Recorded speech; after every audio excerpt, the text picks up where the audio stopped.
with no further ado, the great Fred Cantor. And the question is not what he has done in the publishing world, but what hasn't he done? He published a book. He's a lyricist. He's a publicist. He's worked with newspapers. His book, all the proceeds go to charity. Let's start with Fred from Fresh Meadows. Well, Peggy and Sunshine Nancy, thanks for having me. And I just going to share some of my experiences in doing promotional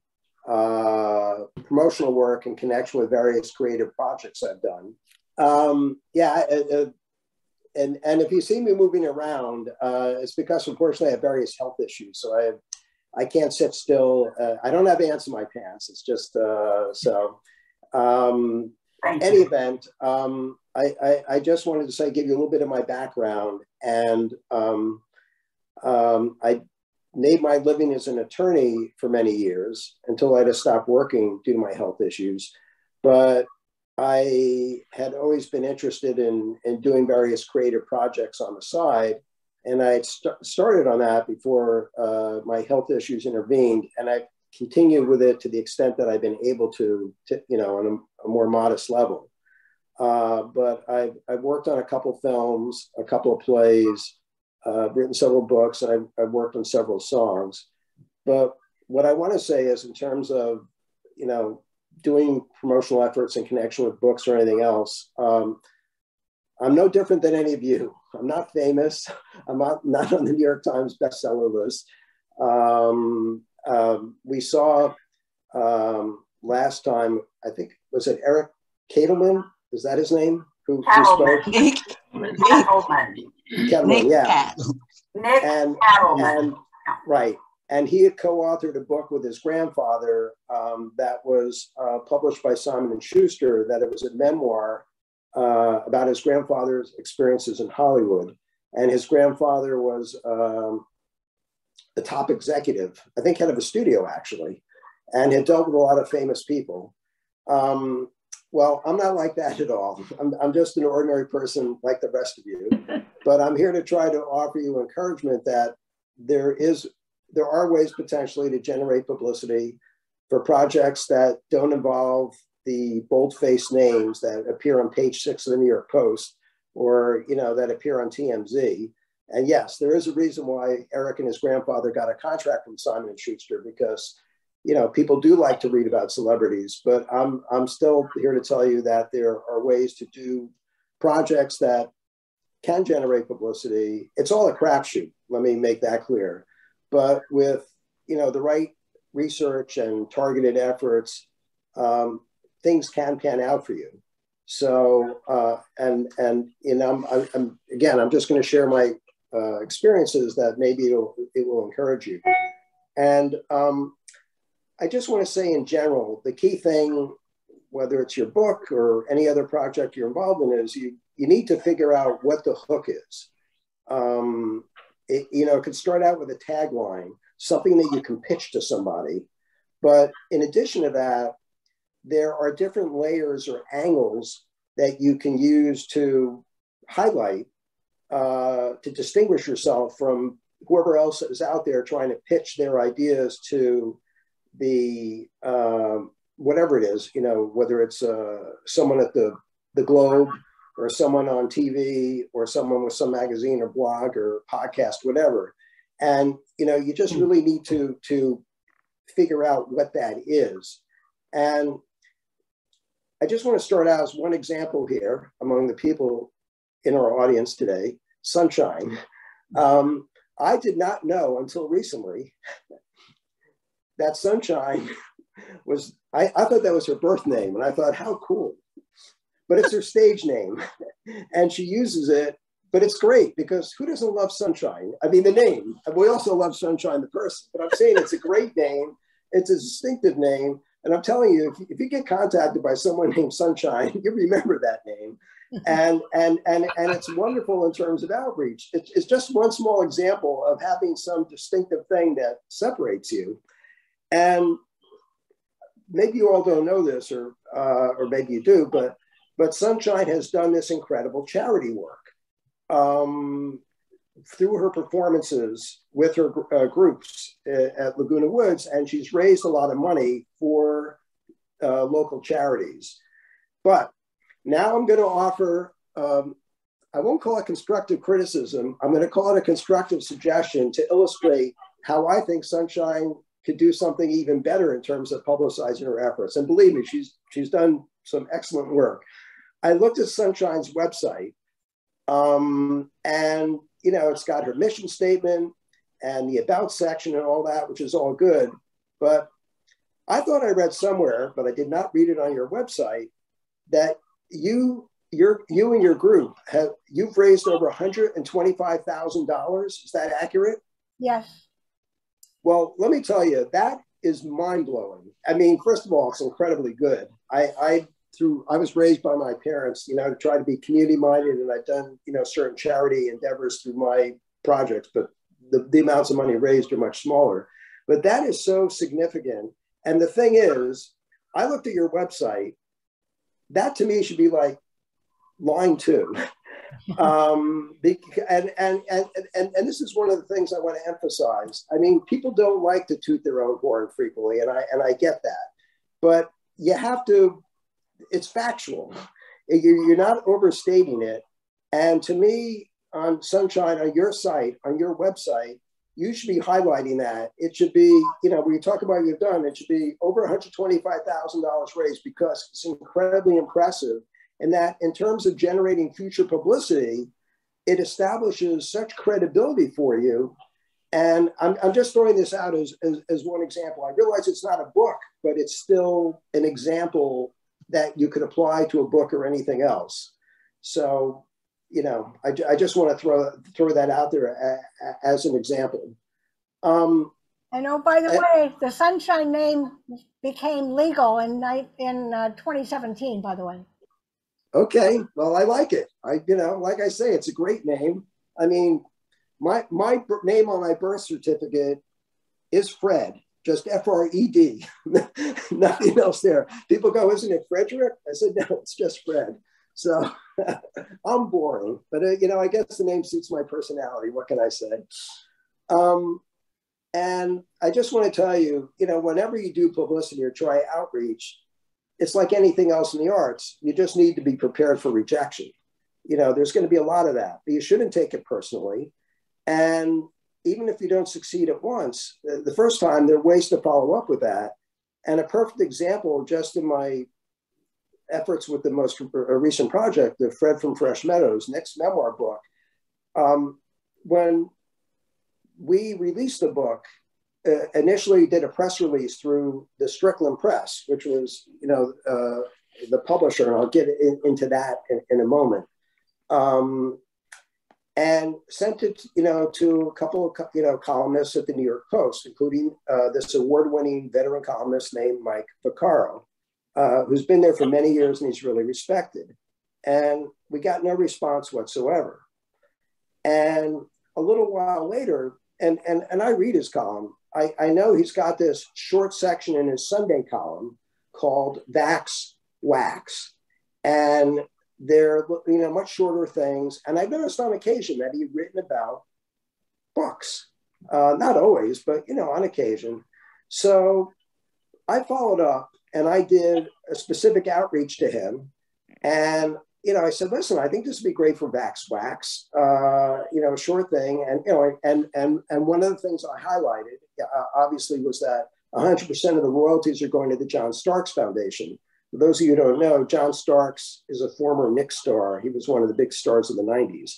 And he set up this foundation for, to help finance scholarships for high school kids who were in financial need and who also demonstrate, obviously excellence in grades, but also demonstrated that they were involved in community work. So it's, it's all for a good cause.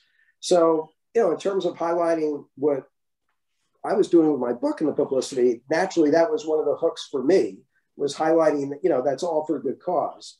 Well, Mike Vaccaro got back to me on the second go around, and, you know, I emailed him the galleys, and like 3 or 4 months later, he wrote this fantastic, you know, you couldn't ask for anything more, praise of the book. You know, it was only 3 sentences long. It was in the wax section. It was not like a full book review, but 3 sentences from Mike Vaccaro in the New York Post. It was, you know, and I've used it ever since, obviously. But I'm just trying to give you an example where the first time around didn't work, did a more targeted thing to this particular columnist the second time around, and, you know, we hit pay dirt. I'm not here to say that's going to happen all the time, but it's just illustration that it can happen. Coming back just to the general thing of figuring out what the hook is and realizing that there could be different layers or different angles, I just want to take you back to really the first major publicity outreach I did in connection with a creative project of mine. And that was a rock musical that I conceived and developed, and I ultimately produced. I had no intention of ultimately producing it when I first did it. And it premiered at the New York International Fringe Festival in 2004, which is a curated festival. There were over 800 that year, over 800 applications, and like 200 got in. And, you know, it was considered this young, hipper type of thing. Urinetown came out of there, the Broadway show. But I had this idea for a rock musical based on this obscure 60s rock band that nobody had ever heard of. But they were near and dear to my heart because 2 of them were from my hometown. And I discovered them when I was 13, when their first album came out. And and then I discovered they had just broken up. So it was like, I was heartbroken. There was this great music, and they're kind of a personal passion of mine. Well, the music, by the way, if you learn nothing else from this talk today, if you like music of the 60s and you like early Beatles music and early Rolling Stones music, check out the music of the Remains. Trust me, you will not be disappointed. So in any case, I was looking for, like a tagline, and came up with, and it wasn't entirely original, but I found it and used for someone else. And I thought, this is the tagline to be used for this group. They're the greatest band you've never heard of. So, I started out with that, and it's been used more since then, but way back then it was not that common. And then there were other layers, and that is this group had something to back it up that they were the greatest band you never heard of. They, John Landau, who some of you may know if you follow rock, he's Bruce Springsteen's manager. He was a rock critic for Crawdaddy. And after the Remains broke up, he said, quote, "They were how you told a stranger about rock and roll." And there were others who had hailed them as the greatest mid-60s American band. And for those of you who followed the music scene back then, they had a major record deal with Epic. They were on the TV show Hullabaloo. For those of you who remember Ed Sullivan, they appeared on Ed Sullivan. And then, to top all that off, they became the opening act for the Beatles tour in 1966. So there was some credibility behind this in terms of they're the greatest band you've never heard of. And then, a couple days after the Beatles tour, they broke up. So that led to kind of another layer or angle to approach, which was these artists came as close. I mean, this rock band came as close to the mountaintop as you can imagine without going over. And, that's a story that a lot of people in the arts can relate to, no matter what the field, that, hey, there's so many people who fall short of their goal. And so that was something else I was promoting. And now you might think of this as, well, that's pretty sad. They got that close. They were open for the Beatles. They appeared in Ed Sullivan, and then they blew it. I looked at it another way. To me, there was a happy ending. And the happy ending was, and they talked about this themselves, because they left the music scene at that point, they never ran into any major drug problems. In fact, they say, who knows if we'd be alive today. And then in the late 1990s, they reunited. They got an invitation to appear at a festival in Spain. And out of the blue, they do this thing. And believe it or not, there are these kids in their 20s in Spain who know the lyrics and words, the words to the Remains songs, and are singing along in Spain in the late 1990s. And the Remains then got together, they recorded a new album in 2002, and they did occasional gigs after that. And so to me, there was a happy ending to it. So, there were all these elements that we used to help promote it. And we ended up being out of the 200 shows, we were one of the 4 or 5 shows featured in Time Out magazine in 2004 for the preview of the Fringe Festival. And, that there was a bit of luck in that, but still, it was, and we got a lot of other press in connection with that. And part of, and again, this is something else I want to share with you in terms of why I think we were successful in terms of the press outreach.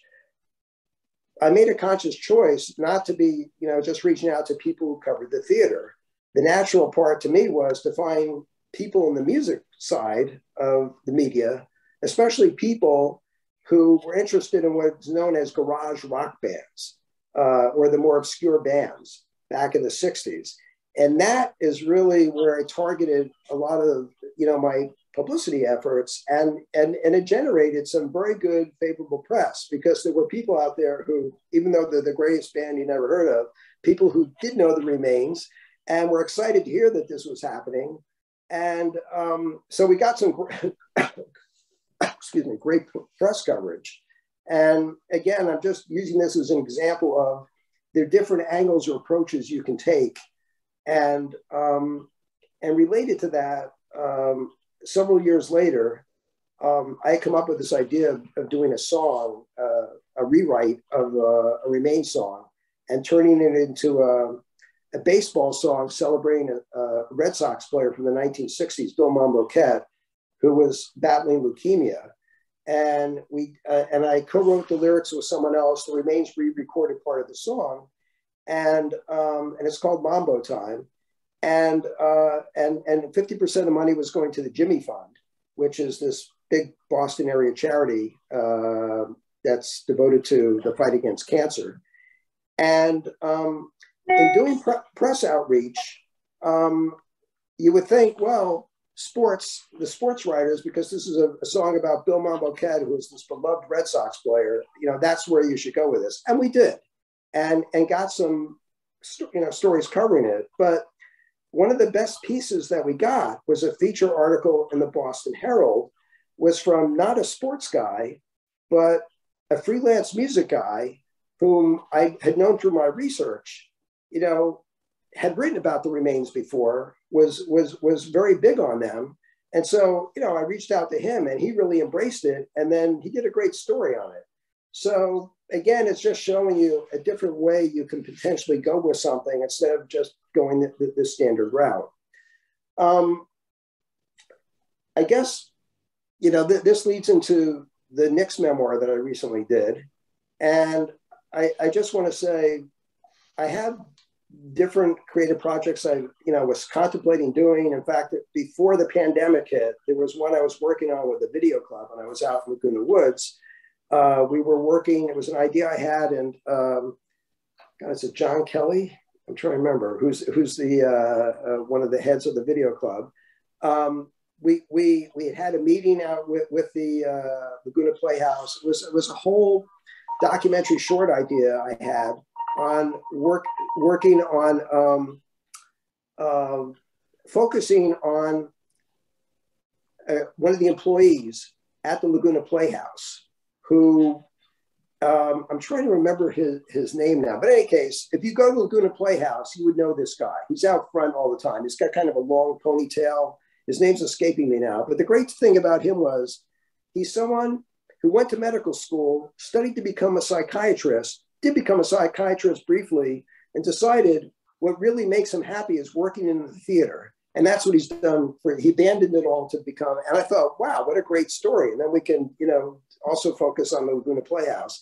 So that's what we were working on. And then the pandemic hit. And that obviously went down the drain. So my wife and I were stranded in Laguna Woods. We couldn't get back to Connecticut. Wait a minute. Stranded?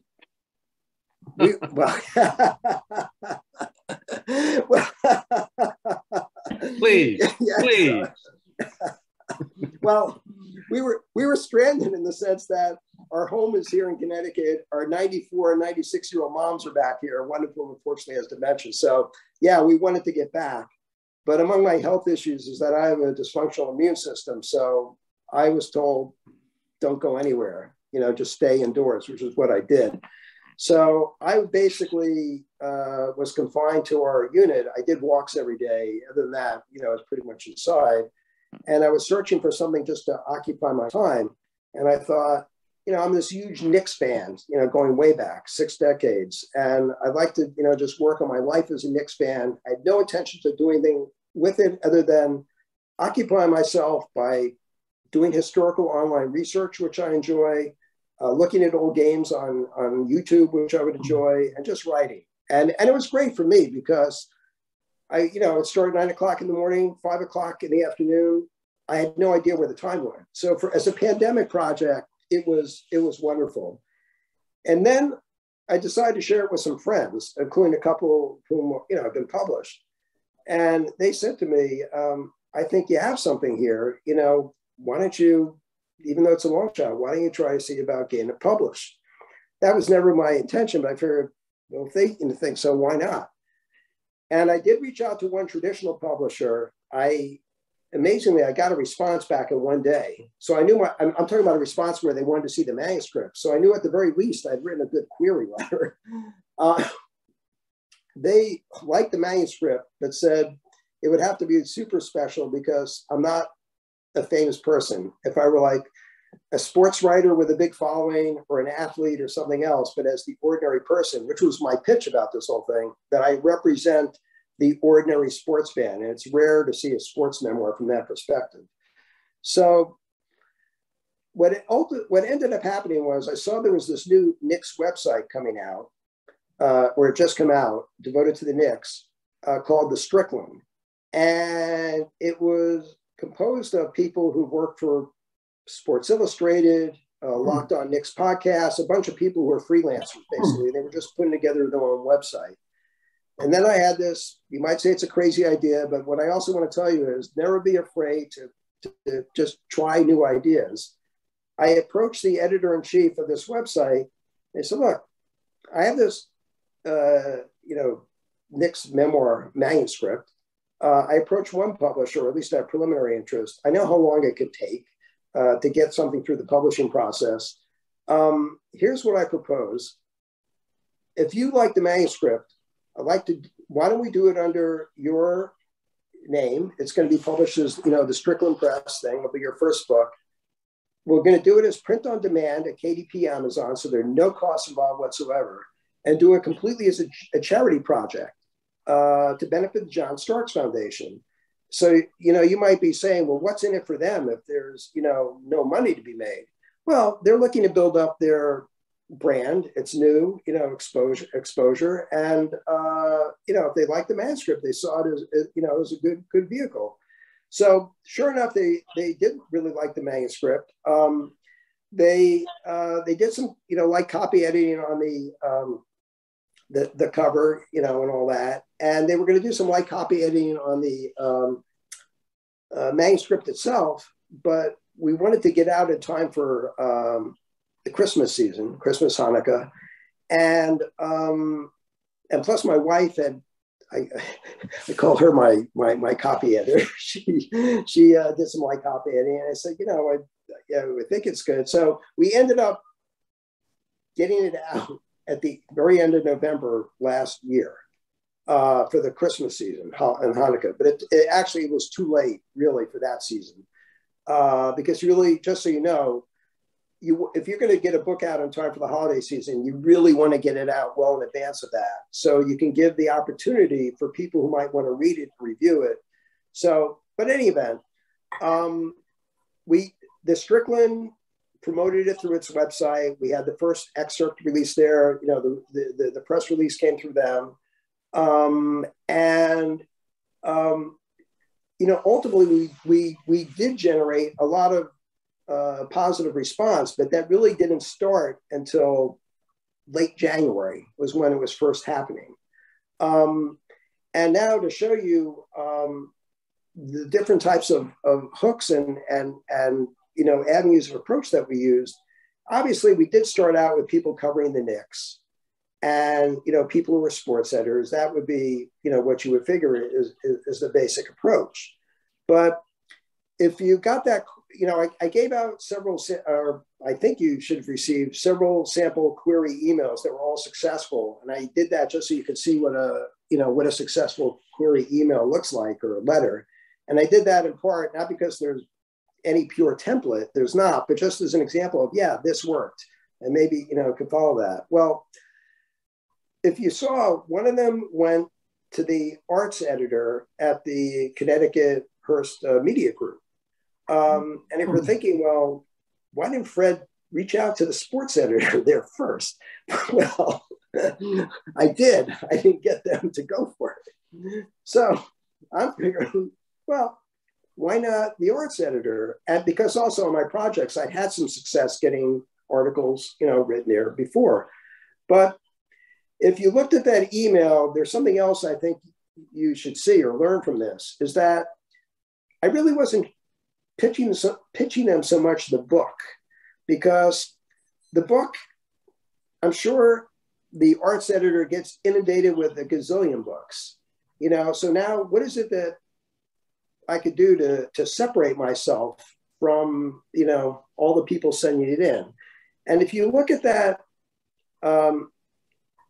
email, what I tried to pitch it as was that I was an attorney. I've been involved in these projects, you know, later in life, working in the arts, and I'm kind of living proof that, yeah, you can do something else and not be bound to just one thing, you know, not be pigeonholed as one thing your entire life, and that there are new challenges involved that you can embrace in older age. And yes, I'm 68. We're older. I'm older, and that it can be incredibly rewarding. So that's, you know, where I came from, and you know, she loved it, and she signed, you know, editor to it, and yeah, and I, you know, the basic premise was, yeah, you can teach an old dog new tricks. And that generated a cover story. I mean, they had it on the cover of their arts and leisure and entertainment section, and in a full page spread, which, you know, again, it was a home run. I couldn't have asked for anything more. And yes, again, you know, the fact that 100% of the royalties are going to the Starks Foundation was part of the hook, but the main hook for them was this whole notion of taking on, you know, challenges in the arts and literally and figuratively finding a second act in, you know, later life. And I think that is potentially for all of us here, something that you could use in your pitches, because I assume most of the people here, if not all, were not professional writers. You're doing something now as a second act of your life. And it is something to be embraced. And, you know, in any case, it worked. It worked here.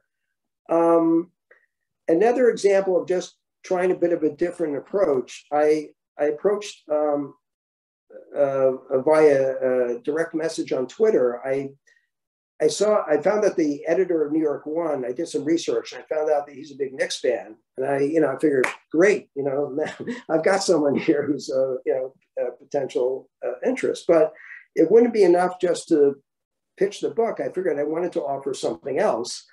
And in this case, I offered up my 94-year-old mom because she's a huge Knicks fan. She watches all the time. She still gets angry when the Knicks miss foul shots. I mean, that's how dedicated a fan she is. And I figured, of course, I asked my mom, would you be happy to do this? And she took her 2 seconds to say yes. But to say, you know, I offered, why don't we film in the neighborhood in Fresh Meadows, Queens, which obviously is part of where New York wants its audience, where I grew up and where I first learned how to play basketball. Why don't we even go to the schoolyard where I first learned how to play basketball and film there? And, and they loved that approach. And so they went along with it. And my mom, not only was my mom there, but my brother's oldest son, who's a big Knicks fan and a season ticket holder.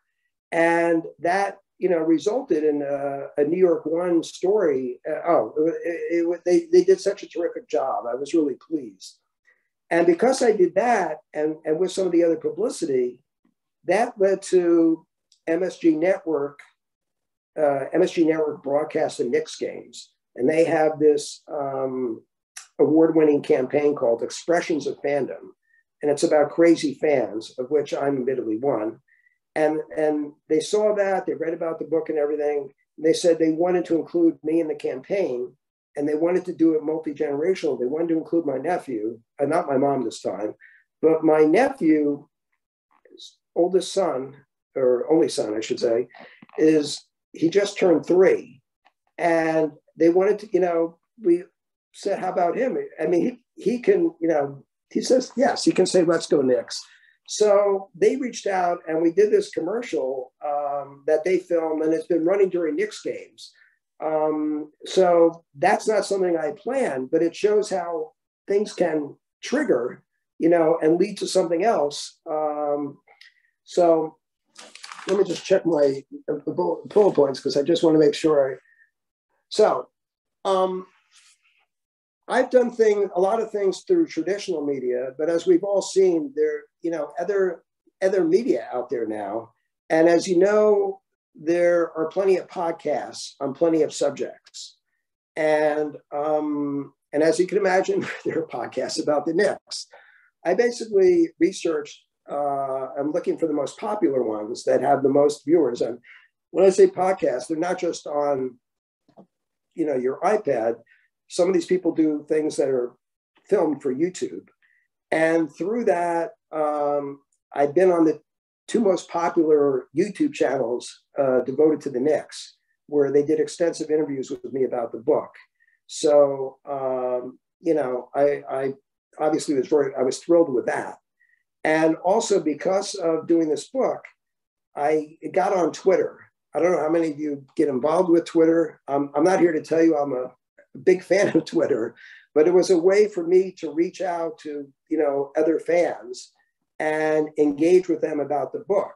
So that's something else. And I set up a Facebook page, which is something obviously you can all do, to reach out to people. I also, again, just thinking maybe a little bit different avenues than normal. I reached out, there's a fantastic radio station in nearby in Connecticut, Bridgeport, called WPKN. The New Yorker magazine just called them the greatest radio station in the world. And they said that because it is as eclectic a radio station as you could imagine. And I had appeared there in the past in connection with a couple of my music projects. So I know a couple of the DJs, but I also learned through some research that one of the DJs also has a real interest in sports, which quite frankly, I hadn't known. So I contacted him, I talked about coming on. And by the way, this is when I was still out in Laguna Woods, and I appeared on his Friday morning show. It meant I had to get up very early, but, I did a live radio interview, which again is something, you can all think about in terms of, options for you. And other options, that were successful here,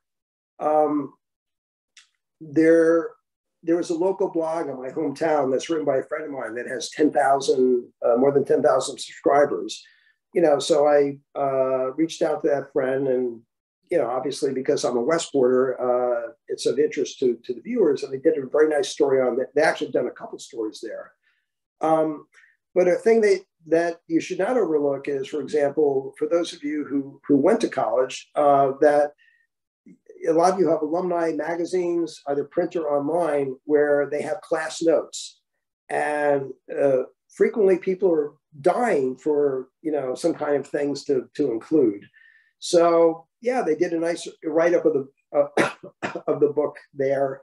My law school, they didn't just include it in the magazine. They did a special story because one of my stories in the book is about this lifelong friendship I formed with a professor there, and it started with our diehard passion for the Knicks.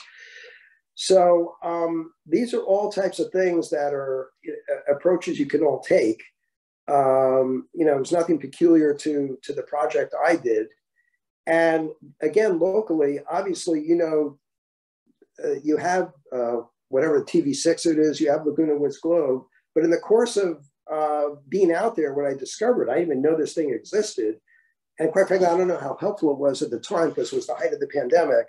But there's this publication called The Senior Reporter that is distributed free in, whether it's dentist's office, professional offices, other places like that.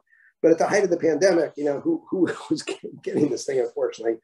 Having said that, the reporter did a full page thing on the book. And again, the pitch I used was about, doing something a little bit different and different than what I did for my career and the challenges involved and all that. And the reporter who did that is someone who also writes for the Globe. So, in terms of, I got a question. How do you do your marketing? Hold on.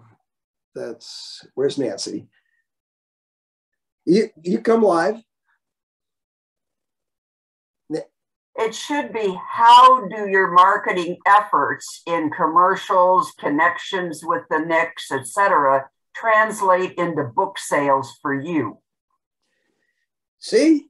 This is where I was leading up to the grand finale. And I'm going to give you some exact numbers. Jump the gun. Sorry. No, that's okay, because I was almost there. But you see, it's right here.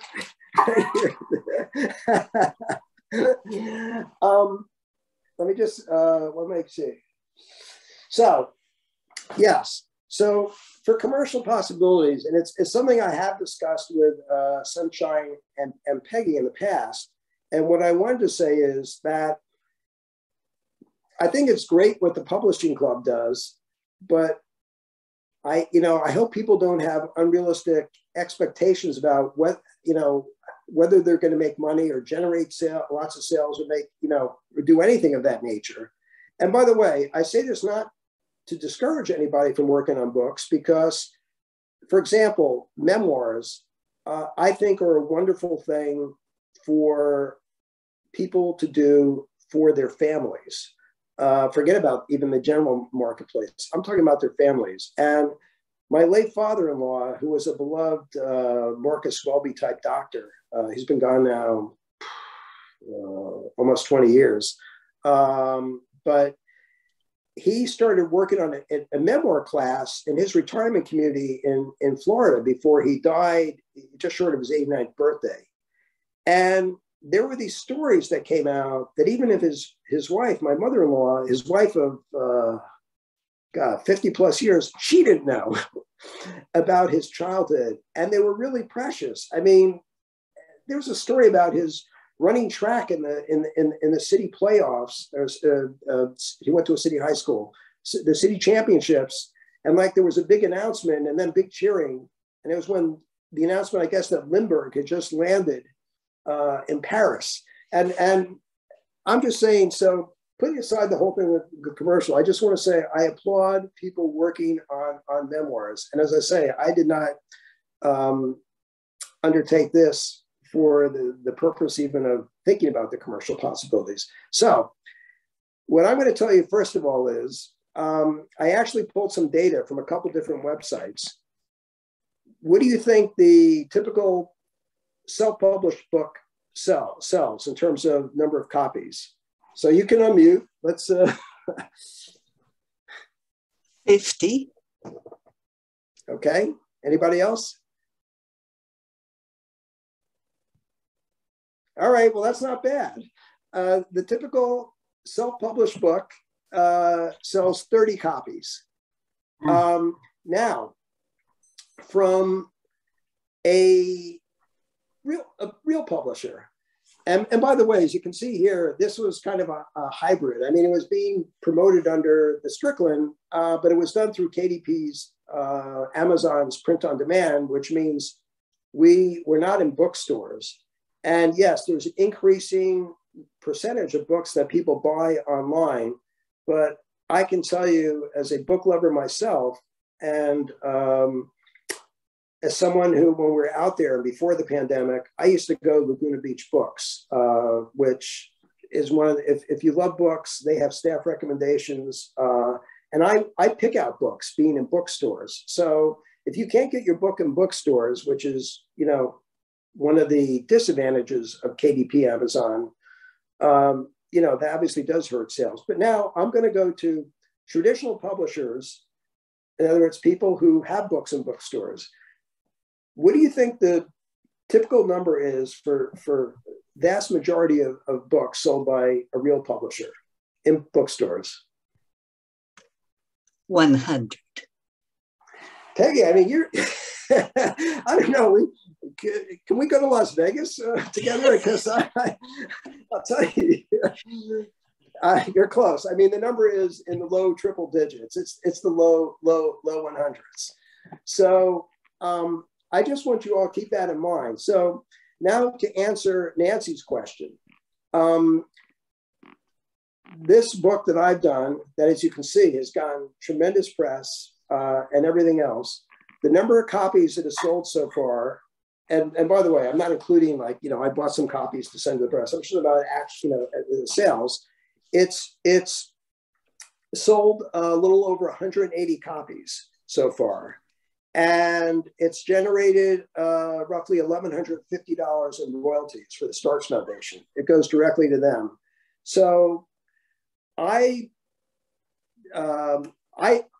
actually thought with all the publicity, maybe it would generate more, but right now, since I never had intended anything with this, I feel I'm so far ahead of the game. And the Starks Foundation obviously is thrilled to have, you know, $1,150. Plus, I have no idea how much more money they might have gotten because we've been generating publicity for the Starks Foundation. And also, just to emphasize again, my wife and I are not wealthy at all. So I don't go writing checks of, you know, $1,000 or $150 to charities, you know, but in this case, like I say, it's all, I'm happy to be doing this. It's been a win-win. And I'm extremely pleased with that. Now, again, in terms of book sales, it really depends on the type of book. There are different markets for different books. I did another book, and you've probably seen a series called the Arcadia Images of America series. They got the sepia tone covers. It's actually, hold on, I'll show you. I have one second.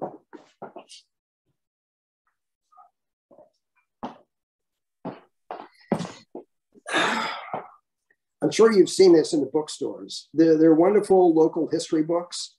And I did that more than 10 years ago with a co-author where, again, it was a charity project. 100% of our royalties have been going directly to the Queens Library Foundation for the benefit of the local library branch, which is where my co-author, Deborah Davidson, and I, in part, just discovered books and, you know, fell in love with books.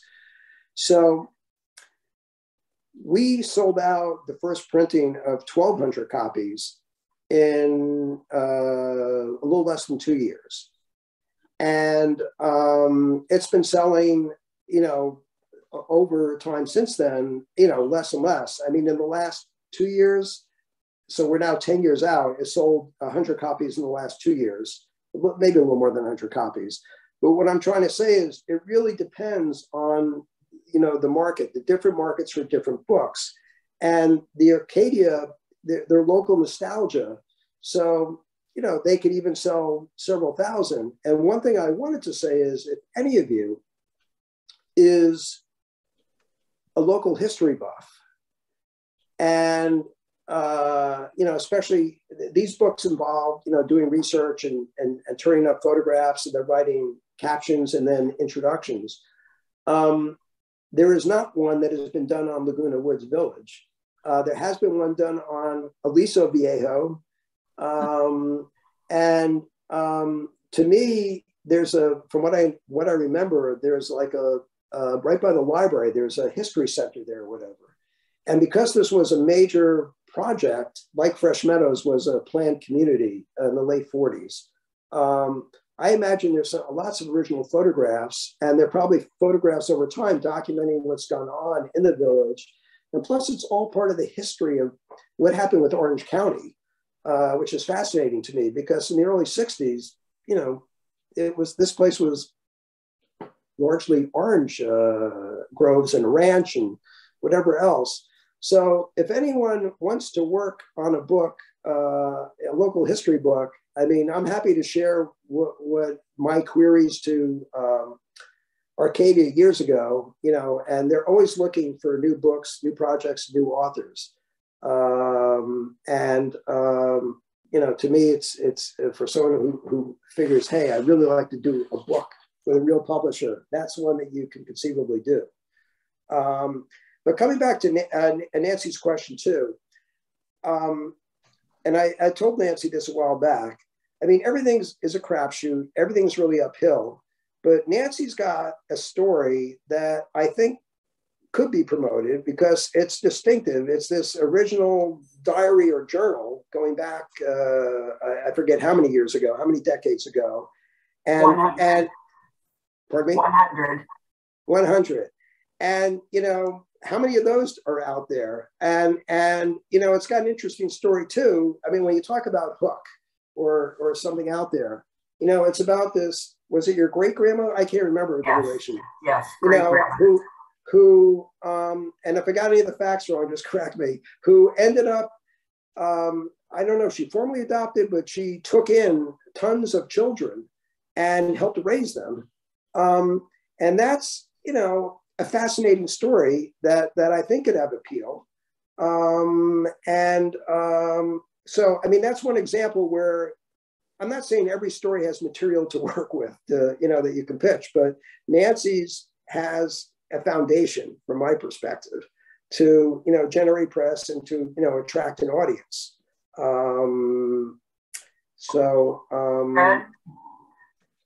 it's very interesting that you have just paralleled what Nick and I are working on with regards to marketing, because he is approaching various adoption agencies about partnering with them to promote this book, but in giving them the proceeds from the sales, just exactly what you're saying. So it's very exciting to hear what you're saying and to have our efforts be validated by someone else. So thanks. And I think that, let me just make sure again, I'm trying to be encouraging, but also be realistic. Yeah, I've had, thankfully, you know, a fair amount of success in terms of getting publicity out there for my projects.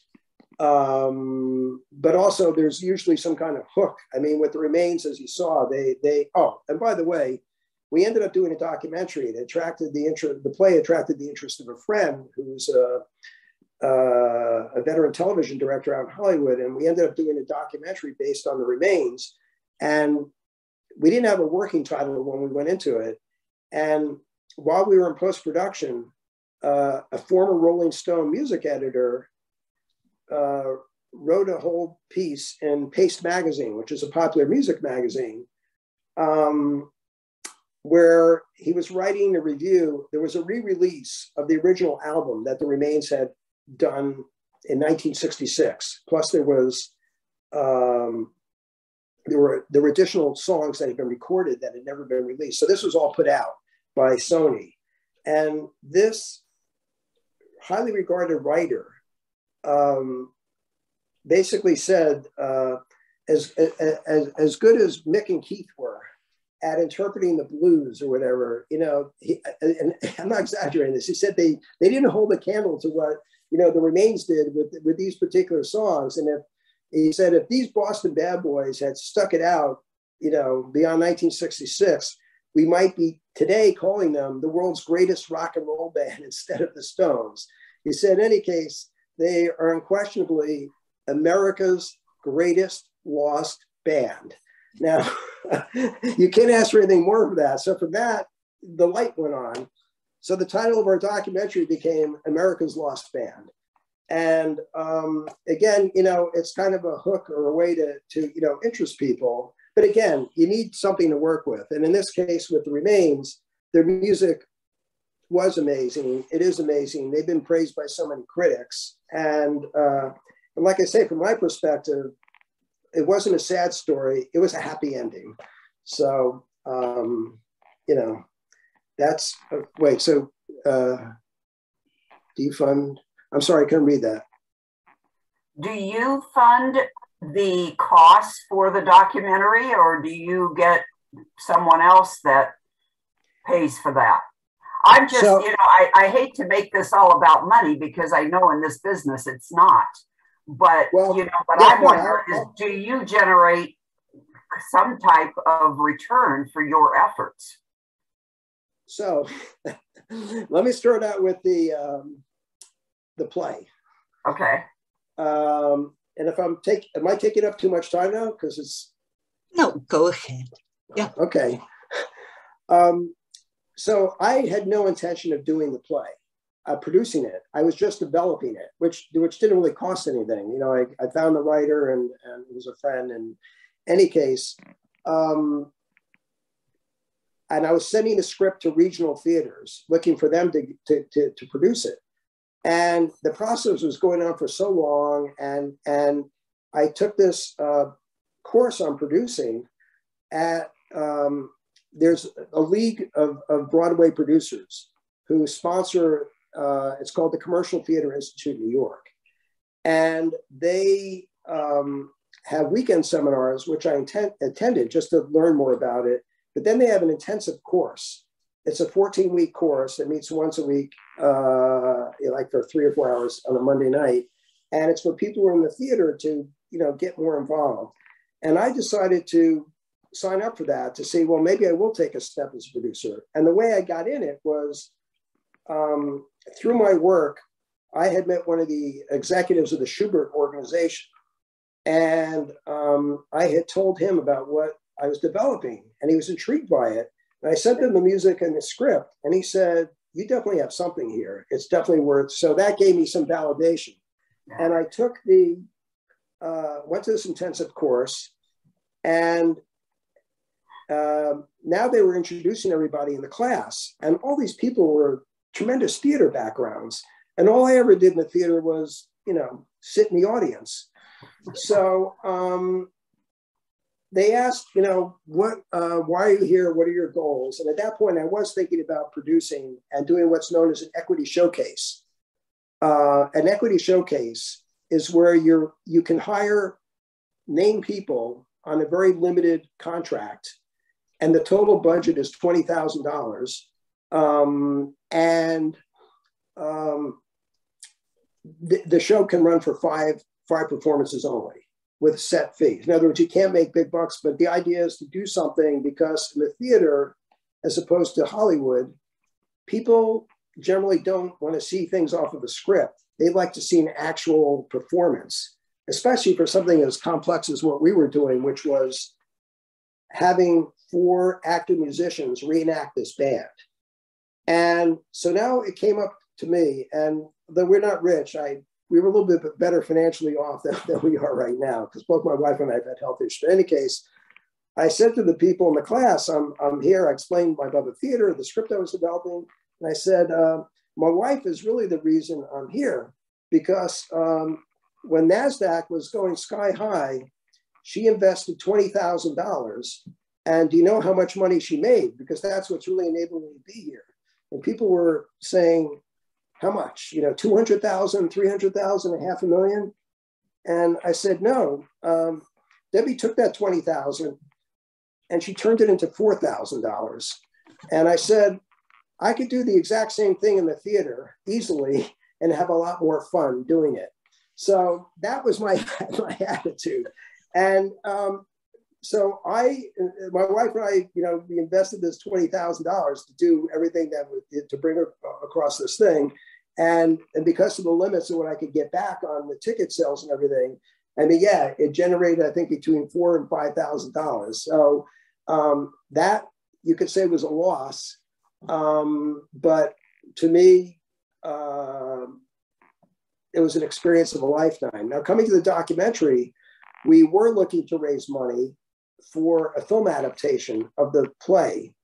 And that's when I learned that the Remains were going to be touring for the first time since the Beatles tour. They were going to Europe. And what happened then was we tried to raise money, but it was just it happened too quickly, couldn't do it. And then I thought, this is just too good of an opportunity. So I approached Michael, the television director, and I said, what if we were to film a documentary of them going back to Los Angeles and San Francisco, the final 2 stops of the Beatles tour? And Michael put together a budget, based on his experience, and it was still too much. And they said, what if we just did Los Angeles? Can we do this? Just what would it cost to film? And he came up with a budget where I committed $20,000 to the filming with professional film crew and everything else. And then Michael picked up the rest on the post-production. And so the bottom line is we financed it ourselves, but did it on, what's considered an extremely modest budget. Now, have we seen our money back yet? The answer is no. We've had interest over the years, and quite frankly, right now, out of the blue, after all these years, there actually is some real interest in the film. So I don't know where it's gonna go. Again, if I never see that money back, would I mind having that 20? Could I use that 20,000 in my bank account? Sure. I mean, but it was just such a fantastic experience. And so that's, I guess, a bit of a long-winded answer. We financed that. But for the book cost nothing, to do the Starks memoir or, the Arcadia book, they pick up all the printing costs, that costs nothing. And what I can tell you is for people who want to do a memoir and want to put it into a self-published form, KDP Amazon is something that you can absolutely do without any cost whatsoever. And in terms of, even if you're a good enough editor, I mean, you should have always someone look over your book because you'll make mistakes invariably. But I've done other freelance writing. I've done writing over the years, so I was confident enough in my level of writing. And but my wife did, go through it and copy edit it. There's no question about that. Well, I bought Fred's book yesterday. So, and thank you again. Yeah, but Fred, what a good idea, this project to write the story of Laguna Woods. Let's do it. Let's do it. That'd be a great project. Well, like I say, if it's someone who embraces, and I love it, although I'm not getting involved in this because I just have too much other stuff going on, but for someone who enjoys doing, online historical research, but also research, they have to have a lot of photographs and documents right there. And they have. In that history center, I have to believe that. And I have to believe the developer had all sorts of photographs taken. And the beauty of a book like that, by the way, is I imagine there are a lot of people, well, let me just also say, we solicited photos from the Fresh Meadows Facebook group to include in the book. And we got a ton of photos that documented post-war life in the 50s and 60s. And they were wonderful snapshots in time that really were pieces of history you couldn't find anywhere else. So I'm sure there are equivalent examples here in Laguna Woods. And yeah, I think it would make a fascinating book. I went through their stacks one day. They had something on everything that's happened, every club. It would be a great project. And the bottom line is, coming back to this whole thing about people finding a second act or just finding new challenges in later life. I think Laguna Woods is just a village full of examples of that. And I think that should be embraced. As a matter of fact, one of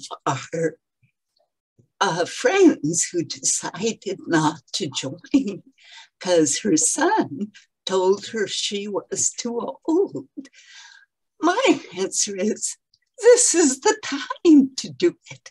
This is the time to write your memoir, to leave your legacy. There is no better time. You've lived the life now. So, yeah, and talk about that. I think we need to form a publishing team that helps all of us publish our memoir. And probably Nick could lead that, Nick Cattleman. But that's another big project. But Fred, you've got so many great ideas. You're a publisher, superior publisher. So thank you. Well, thank you. And yeah, go ahead. Yeah, Fred, I was just going to say that I was at the game when Willis Reed came out injured and scored those 2 baskets for the Knicks, and they went on to win that game. Well, I was at the game. I was born in Queens and grew up on the island. So well, I'm envious. We shared a lot of stuff. Well, I'm definitely envious. I just watched it on television. Yeah, it's classic.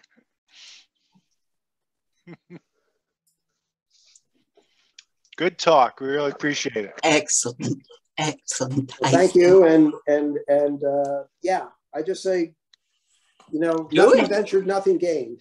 Do it. Do it. Don't be so foolish as not to do it. You just never know. And we need stories in Village Stories 2022. Exactly. So let's excuse me. So no one else, because I have another Zoom event I need to join. No one has other questions for me just before I cut out? Well, thank you, Fred. Thank you so much. Thanks, Fred. Have a good one. Adios. Hasta pronto. And so let's turn it over to Nancy. Sunshine. Okay, Sunshine's going to talk about the criteria for submissions, and then I will talk about a couple of other points. Go ahead, Sunshine. Okay, so we did not change the number of words from last year, so 2,500 is the maximum in one story or multiple stories. 2,500 all total. Okay, we did change the number of articles that will be published. So rather than 10, which we did last year for one person, it will be 5. All articles, if you submit them in a document that we can manipulate, like Word, that's what we need. I have had other kinds of documents sent to me, and I was able to convert them through Zanzar. But Word is a good way to submit them, because then we don't have to do extra things to get them converted to Word. So Sunshine, on that, if we had one file, okay, like I work in Word anyway, so if I had one file, say with 5 poems, and sent that as an attachment, would that be the best way to go? Have a title for those 5 poems, okay? Have a title for those 5 poems, and then you can include them.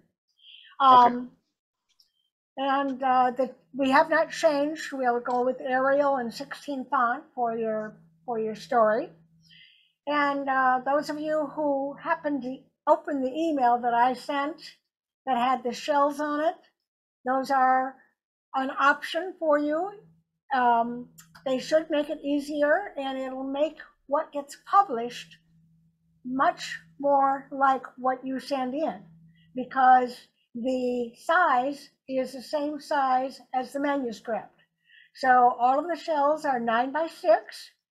So when you have pictures, they should show up kind of the same in the book as what you planned, rather than me, I put it in and it's not necessarily what you had in mind at all. And like on poems where the line gets cut and goes to the next line, well, you can plan out how you want it to look rather than me doing it.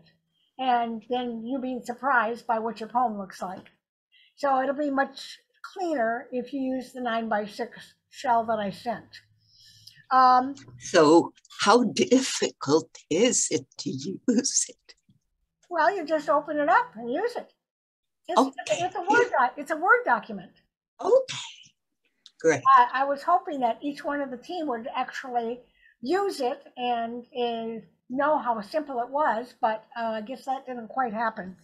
But I'll leave that all up to everyone. It is an option. It's not required. If you turn in something that is the normal 8.5 by 11, it's going to get crunched down to 9 by 6 when it goes into the manuscript. So if we start with the 9 by 6, works a lot better. I do want to let you know that the cutoff date for all the stories and for the cover submissions will be June 30th. Okay, so get your act together and get it going. June is going to be here before you know it. I can tell you, time is just slipping by so fast. When you do submit them, in the subject line of the email, if you will give your name first and then the name of what you submitted, that would be good. And if you're submitting art for a cover, please say whether this is something for the front or whether it's something for the back. And you can make a submission for the front and you can make a submission for the back. One each, okay?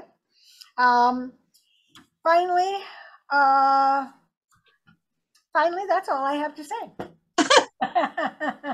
Sunshine, just to repeat that, you said when they submit it, in the email, you want their name and the name of the story, poem, whatever. Yeah. Okay, in that order. Yes, please. The name. What about the date?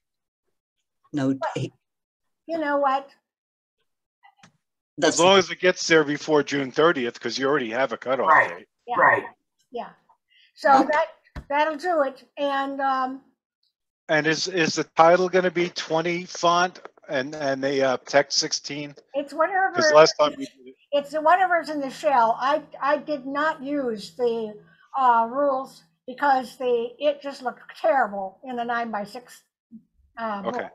So in the shell, I have the title and I have the. Okay, that's fine. Okay. Just checking. Okay. Yeah. All righty. Nancy, did you have something more to say? Yeah, so everything that Sunshine told you today, I will be sending out in an email shortly after the first of the year so that you have that all in writing. And as we go through the time period between January 1st and publication, there will be various updates from me for when to turn things in and so on and so forth. But it was pointless to give you all of those deadlines at the beginning because you'd forget about it. So we'll just do periodic updates. The only other thing that I have to say about membership in the club is that we currently do have 35 members. We have a number of people who were members in 2021 who have not renewed. I'm happy to say that we have 9 new members this year so far.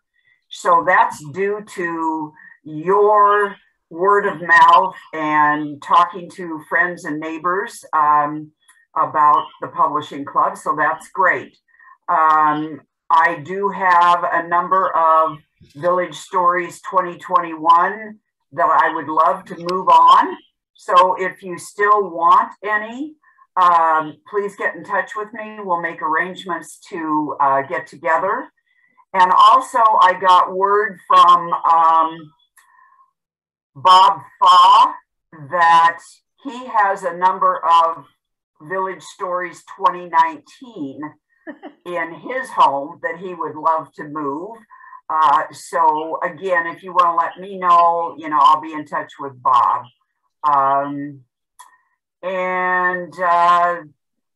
That's pretty much it. We have some exciting news in the Treasury.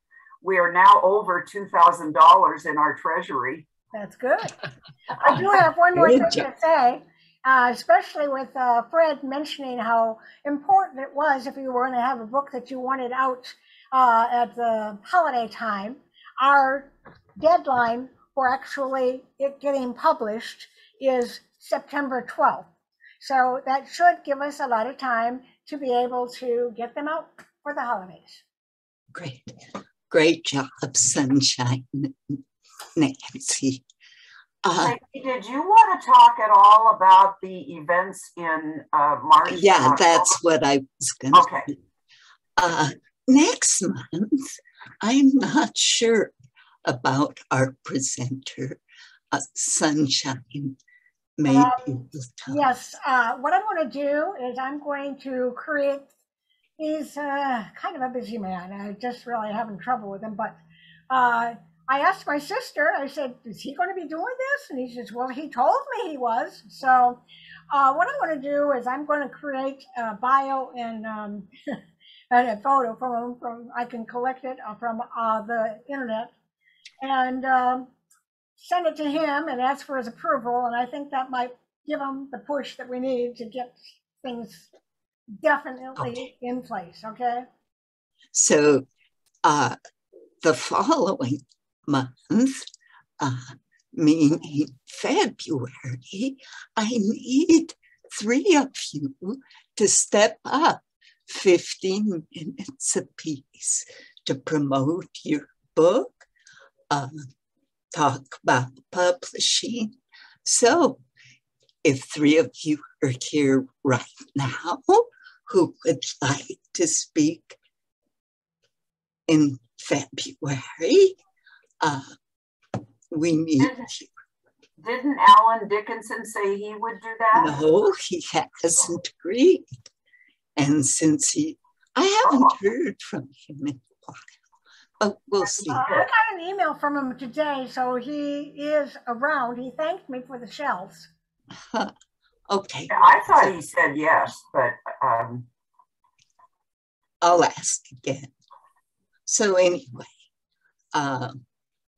possibly 2, maybe 3. March and October. We've got Clubhouse too for our promo event. So all the authors wishing to sell their books will have, I hope, a table. We'll go check it out. But we're asking for a $20 donation per participating author. And this is March, I think 16th and October 18th. Wednesday, of course, the 3rd Wednesday, as always, of March and October. So we look forward to that. May I ask a question? Sure. It's not related to, but I'm just curious about, is the Writers Club has merged with our publishing club yet? They've disappeared. Richard Snyder was their president. And with the pandemic, he quit having meetings and no one's too sure what happened. Okay. Yeah, they kind of disappeared. Yeah. Okay. Thank you. I just have to leave. But we're much better So don't worry about it. It was wonderful. Thank you. Peggy, I just checked the club email and Alan Dickinson did say yes, and I forward that to you. Oh, thank you. Okay, so we need 2 authors. Right. 15 minutes apiece. So if you're interested, please let me know. We'll do this every once in a while. Because look, that's what we're about. We don't just help you publish, we also help you promote. And as we've said so many times, if you don't have a book, at least you have a story. Now, our website has been down. So my son's trying to fix it, Christian. So he's pretty good techie. Let's hope he does it soon. My fingers crossed. Yeah. This virtual world help. He tells me, Mom, don't hate it. You just bring hate to yourself. So, okay, I love this virtual world. But we're here. Hey, I think that's great that we didn't have to get all dressed up and put a mask on and go to some clubhouse. And thank goodness for sunshine. We're all here. Yay! Okay, are we ready to? I think so. You know what? Let me put this in gallery mode before we go. Okay. Bye-bye, guys. Happy holidays, everyone. Feliz Navidad. Feliz Navidad. On an open fire.